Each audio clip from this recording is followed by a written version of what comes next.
Ассаламағалейкум, ардақты көрермен, қадірлі бауырлар. Міне көптен күткен мұсылман жамағаты асыға күткен Рамазан айы да соңына жетті. Енді Рамазаннан кейін мұсылмандар үшін бір ұлық береке, бұл ораза айт. Бүгінгі тақырыбымыз осы ораза айтқа арналады. Студиямыздың қонағымен таныстыра кетейін. Қазақстан мұсылмандары діни басқармасы шариғат және пәтуа бөлімінің маманы Медет Құрмашұлы бауырымыз келіп отыр. Ассаламағалейкум, қош келдіңіз. Енді күллі мұсылман үшін бұл екі ұлық берекенің бірі ораза айт. Міне иншалла осы күнге Алла тағала жеткізіп отыр. Жалпы бұл қандай күн, тарихы қалай басталды? Осыдан бастасақ. Бисмиллахир-рахманир-рахим. Ең алдыменен бұл айт сөзінің мағынасына тоқталатын болсақ, айт сөзін араб тілінен қазақ тіліне аударған уақытта қайту, оралу, мейрам деген мағыналарды білдіреді. Яғни Алла тағала бұл осы айт мейрамдарын бізге аз ғана өмір қиыншылықтарынан демалуымыз үшін мейрам етіп берген. Енді бұл айт намазының тарихына келер болсақ, пайғамбарымыз Мұхаммед Мұстафа саллаллаху алейхи уассалам Меккеден Мединеге көшкен уақытта сол Медине халқының өздерінің тойлайтын екі мерекесі бар еді. Сонда пайғамбарымыз жаңа мединелік халықтан бұл қандай мерекелер деп сұрайды. Сонда Медине халқы айтады, бұл біздің осы ислам келмей тұрып, осы екі мерекені тойлайтын едік дейді. Сонда пайғамбарымыз айтады, Алла тағала осы сендердің екі мерекелеріңе одан да жақсы, хайырлы екі мерекені берді дейді. Олар ораза айт және құрбан айт деген. Сөйтіп осы ораза айт, құрбан айт мерекесі осы Мединеге келген жылы мұсылмандарға оқуы уәжіп болған намаздардың бірі. Пайғамбарымыз бұны ең алғашқы осы Меккеден Мединеге көшіп келген жылы, хижраттың екінші жылы, яғни осы көшіп келген жылдың екінші жылы Рамазан айында осы Рамазан айт намазын ең бірінші сол оққан. Хижраның екінші жылынан осы айт мерекесін тойлау, айт намазын оқу осы хижраттың екінші жылынан басталған. Енді осы айт мерекесін енді тойлаудың шарты қандай, айт намазына мұсылман қалай баруы тиіс, ораза ұстаған күйде барамыз ба деп жатады. Осы айт күндердің әдебіне тоқталсақ.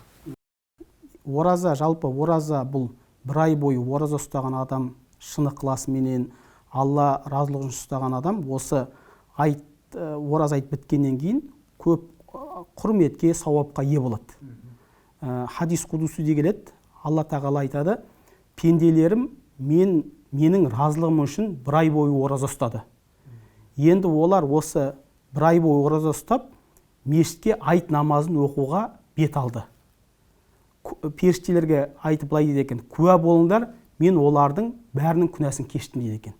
Яғни адам шын ықыласыменен Алланың разылығы үшін осы Рамазан айының оразасын ұстайтын болса, Алла тағала ол пенденің барлық өткен күнәлерінің бәрін кешеді.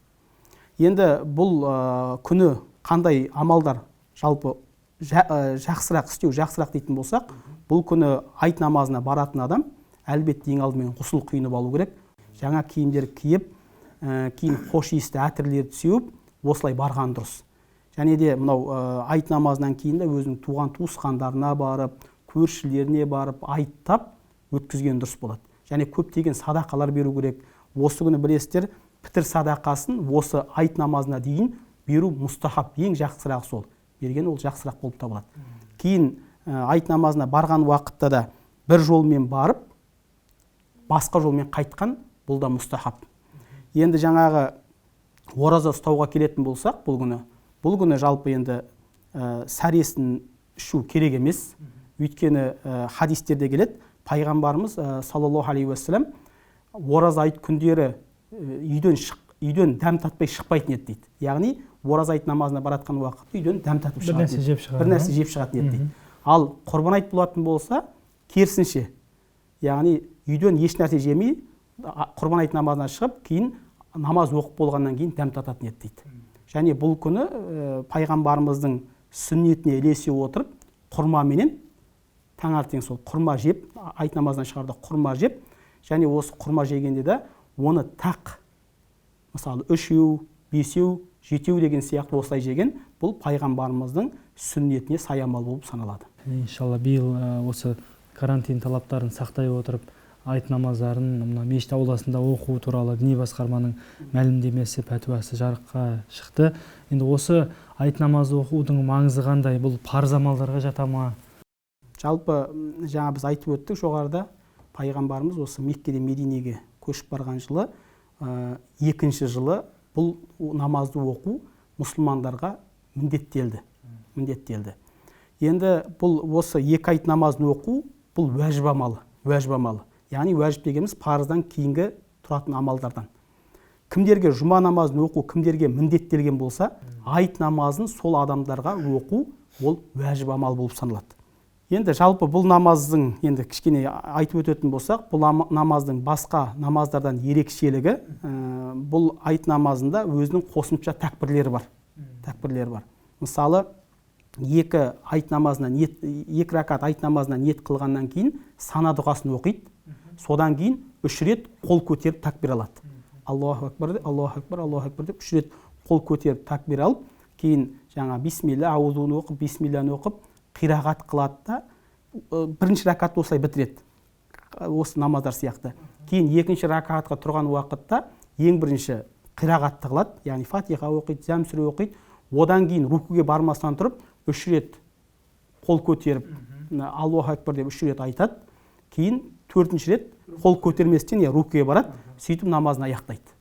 Енді бұл намазда басқа намаздар сияқты, мысалы, азан, қамат айтылмайды. Және де бұл намаз дауыс шығарып жария оқылатын намаздардан.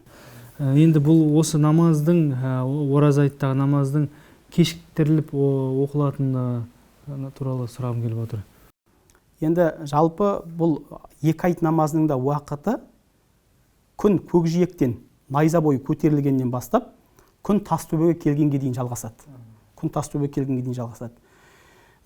Енді бұл жерде Рамазан оразасы айтын кішкене кешіктіріп оқуға келетін болсақ, себебі бұл күні мысалы жаңа айтып өттік, біз пітір садақасын адамдар сол айт намазына дейін беру керек. Енді мысалы егер кішкене оған уақыт қосылатын болса, көптеген адам соған беріп үлгереді. Яғни бір адамдарға бұл жерде бір кеңшілік бар. Енді пайғамбар саллаллаху алейхи вассалам сәлемді, бұл күні сәлемді жайыңдар, тамақтандырыңдар, туыстарды аралаңдар дегені бар. Осы сәлемді жайыңдар деп енді біздің қазақта да мына айттап жатамыз, туған туысты зиярат жасап жатамыз. Осы игі амалдардың сауабы қандай? Рамазан жалпы өзі кешірім айы ғой. Кешірім айы, бір-бірімен ренжісіп қалған адамдар татуласатын, сондай жаңағындай бір-бірімен татуласатын күн ғой. Сондықтан да бұл күні мүмкіндігінше жаңағындай араздасып, ренжісіп қалған адамдармен татуласып, үйлеріне барып айттап, сөйтіп барып кешірім сұрап, сөйтетін күн болып саналады. Сондықтан да мысалы сахабалар намаз оқып болғаннан кейін бір-біріне тақаббалаллаху минна ва минкум ва айдул мубарак деген сияқты сөздерді айтатын болған, амандасып, бір-бірімен құшақтасып, Алла тағала сенен де менен де амалдарымызды қабыл қылсын, айт мерекесі құтты болсын деп осылай бір-біріне айтатын болған. Және де бұл жерде де мысалы жаңа біз айтып өттік жоғарыда, намазға баратқан уақытта бір жолмен барып, келесі жолмен қайту керек деді, басқа жолмен қайту керек деді. Бұдан да мақсат бір адамдарға, көп адамдарды көру мақсатында, яғни көп адамдарды көріп, олармен сәлемдесіп, айтпен құттықтап, үйлеріне айттап, кіріп деген сияқты ренжісіп қалған адамдар болса, солардан кешірім сұрау, сол сияқты болғандықтан да осы бір хикметі сол, яғни бір жолмен барып, басқа жолмен қайтудың да бір хикметі сол.